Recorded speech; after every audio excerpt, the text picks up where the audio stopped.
Hi everyone, it's me, Tim. Today I want to talk to you about how to talk to press. This is something I've never talked about before. The closest I've ever gotten is I have a video, which I'll link below, where I talk about press interview questions I tend to get, and the ones I like getting and the ones I don't like getting. But I never talked about how to actually talk to press when you're doing interviews about your games. And a colleague mentioned it to me. And he didn't really tell me like this in the sense of you should do a video on it. He just said, you're really good at talking to press. You've never really mentioned that on your channel. And then he went on and talked about other things. And I'm like, it just stuck with me. And I'm like, maybe I'll talk about this because here's the thing. And I'm talking to everyone on my channel who either makes games or wants to make games. Eventually, you're going to talk to press about your game and no one's going to teach you how to do it.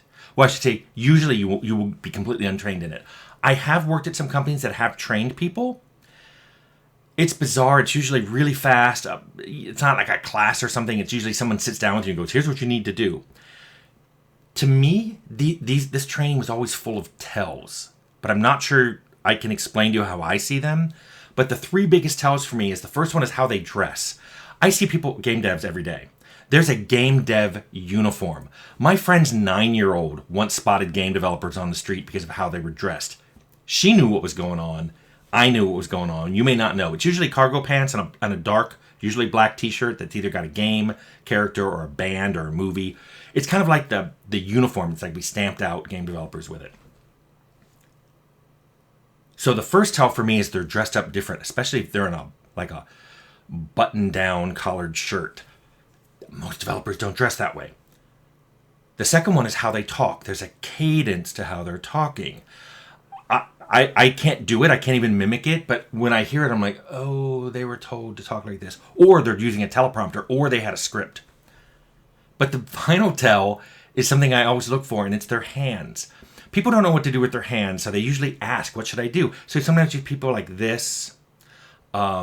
You see people like doing this. Or sometimes this. Once somebody starts doing that, I'm like, oh, they were trained. Because nobody does that in real life. Nobody ever came into my office and said, hey, Tim, I have a great idea for a feature that I would like to talk to you about. Nobody's ever done that to me. It is such a big tell. Anyway, most developers are bad at this, and I'm sorry to say that. It's just they're bad because nobody went into game development to talk about game development. They went into it to do it. And I think I'm lucky. I've mentioned this before. Things like this channel comes naturally to me. I can, you name a topic, I can probably talk to you about it for 10 or 15 minutes, which is perfect for this channel. And I think it comes from my dad. My dad was very extroverted, and I can channel him, but it absolutely exhausts me. After I do these videos, I don't talk the rest of the morning. When I go to conventions, I try to get a hotel nearby where I can slip away and decompress after a couple hours because it exhausts me to talk to people. I like doing it, but it absolutely exhausts me. So that's why I wanted to tell you guys. So when I want to talk to you about talking to press, I want to tell you that this is something that I never learned to do. I learned what I was doing by other people who were seeing me do it and go, oh, that's really good that you did that. None of it was conscious. So I took all what people have told me and I broke it down into 6 pieces of advice. So when you talk to press, so I'll start with number 1, which is somewhat vague. Just be friendly.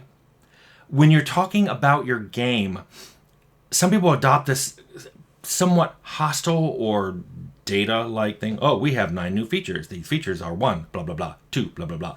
Or they're like, oh yeah, we saw this other game and we hated it. And we're like, we can do better than that. No. Just be friendly. You just made a game that supposedly you like. Shouldn't you be smiling about it when you talk about it? It's that kind of friendly. It's sort of like being more warm and less angry or robotic. So that's the first one. And I know that's kind of vague, but you just got to do it. Number 2 is to be passionate. And that's not something you can fake, and I don't think it's something you can be trained for. People can talk in a cadence that makes it sound passionate, but usually you can tell. What I'm talking about here is the way you care about your game. Very few people are going to like your game more than you do. So if you're not passionate, they're not going to get any more passionate than you are. So I think it's really important that if you're working on something, you should be excited about it. And if you're not excited about it, you probably shouldn't be doing the press about it, which I'll talk about later. You don't have to do the press, but I'll get to that.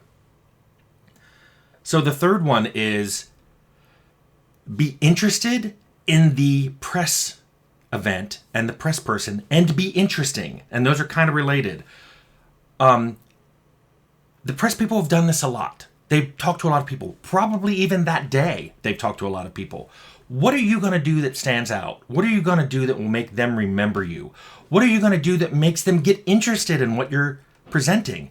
They've already probably seen a dozen games and they all have their own hooks. Why should they be interested in yours?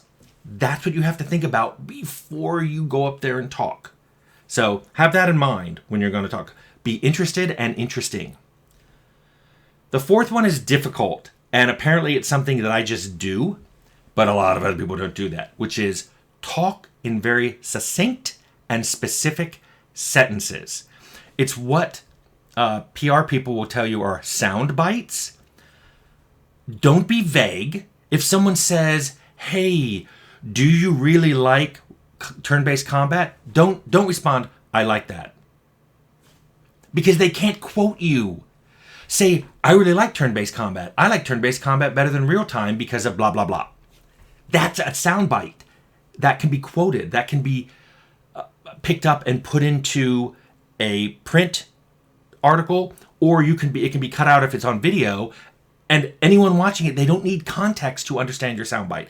That's super important. Conversely, what this means is do not ramble when you're talking. If someone says, hey, do you have this feature in your game? Let's say they say, do you have turn-based in your game? Don't go, well, we talked about a lot of features and we made a focus group and we tested real-time and we tested real-time with pause and we tested turn-based. And after about a dozen focus group testings, we had a meeting. Don't do that because no one cares. You can say, you know what? We put a lot of thought and testing into it and we went with turn-based combat because blah, blah, blah, blah. Also, don't change topics. If they ask you something, answer what they ask. If they ask you, do you like turn-based combat? Go, well, my favorite thing in here is that we're doing, a cool user interface. It's okay to segue. If they go, do you have turn-based combat? You can go, we sure do. And you know what we're doing interesting with turn-based combat is we have this really neat UI that we use during turn-based combat. It's okay to segue into something you find more interesting and to turn a discussion about turn-based combat into a discussion about UX, but at least answer their question. Because if you don't, you risk them either re-asking it or just, this interview is not interesting to them. This is not going to get much press. And then the last thing, and this is hard, a lot of people do this, and some people you can get trained to stop doing this, but you have to stop making filler sounds. It's okay for there to be some silence. You don't have to go, or well. You don't have to do that. It's okay if you're like, I would like to think about that. Yes, I prefer turn-based combat because blah, blah, blah, blah. It's okay. They can clip out the empty part. They're not going to even put that in print. It's okay. But if in the middle of everything you say is like, well, I like turn-based, it's my favorite, it's not going to make a good soundbite. It's hard to do that. And some people do it naturally, and they don't know they're doing it. This is the one time I think training can help, especially video recording yourself doing mock interviews and then watching yourself do it. It often startles people. They don't realize what they're doing on camera, and then they stop. Which leads me to my fifth piece of advice, which is please practice. Please practice. Do some mock interviews. Try to do some interviews that maybe won't be recorded before you do videos that were recorded. Because you want it to come naturally. Or barring that, if you can't get natural, try to at least be smooth. You get rid of the filler words. You have lots of answers already prepared in your head for things they're going to ask about.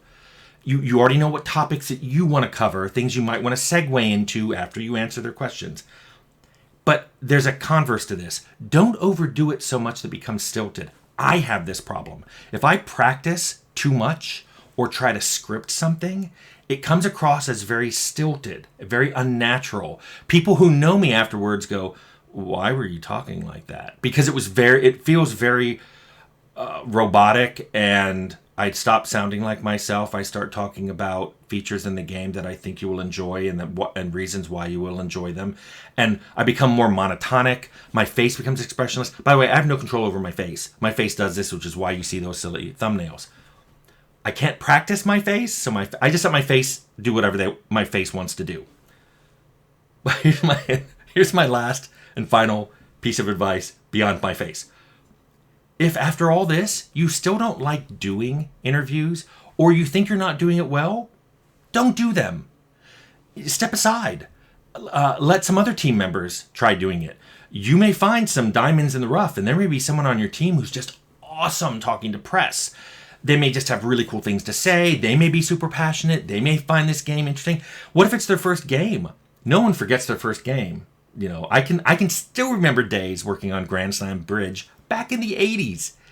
So that kind of passion you can't fake. So maybe pick some people off your team and let them do some of the interviews. Because guess what? You don't have to be the face of your game. No one can force you to do it. And if you don't like it, and especially if you don't think you're very good at it, step aside and let someone else do it.